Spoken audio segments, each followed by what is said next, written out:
no yu kara Yamato no yu, Yamato no yu kara América yu, América yu kara Yamato no yu. A gente falou sobre esse processo de niponização e tudo mais, mas a gente vê que as artes tradicionais de Okinawa, que são tão características, elas ainda se preservam, né? A gente tem, assim, tanto que foram até abordadas aqui na série Yuntakukai, a gente abordou o Eisá, que são os tambores, o Sanjin, a dança, o Binga. A dança a gente não conseguiu abordar, gente, desculpe, mas quem sabe na próxima temporada, né? O Karatê, enfim, apesar de todo esse processo, né, de niponização, essa cultura, ela se manteve.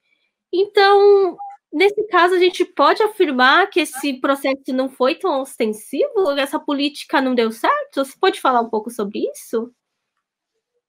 Então, é bem interessante, né? Até tem um slide aí, só para deixar para a gente abrir, né, o slide. Não é nada muito, mas é mais para não ficar minha cara aí, o meu Hanabira, né? A gente pode pensar, Hanabira é nariz chato, tá? Eu tô ensinando um monte de coisa para vocês não devem falar perto de Bachan, de Chan, né? De Odi, de Obai, por favor. Aí, ó, já tô falando Bachan de Chan, é o meu processo de niponização.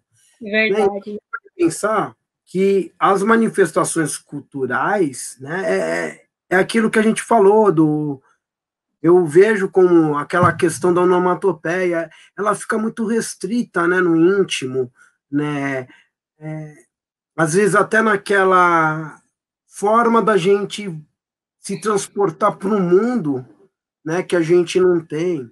Se a gente fosse pegar, por exemplo, um Butsudan, né, o oratório, né, além da gente estar lendo as plaquinhas e saber a nossa árvore genealógica, né, o que é interessante é a memória, né, que a gente tem ao sentir o cheiro do Senko, por exemplo, né? Então, essa memória afetiva, ela nos traz segurança, né? Dá para entrar um monte de questões aí, que daí o pessoal poderia falar de coaching, de não sei o quê, né? E eu acho interessante trazer isso, porque talvez isso já fosse feito antes, né? Sem a gente perceber. Quando você vai na casa da Obá e sente aquele cheiro de Senko, você se sente confortado, né? Até o Shin, ele sempre fala isso pra gente. Acho que eu falei do Irafuyo, mas eu também tinha que falar do Shinji, né? Ele deve estar por aí ouvindo, né?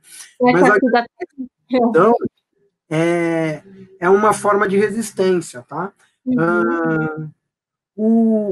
O Vitor, a Laís também trabalham, ou já tiveram momentos que trabalharam, né? O Vitor Quindio, né?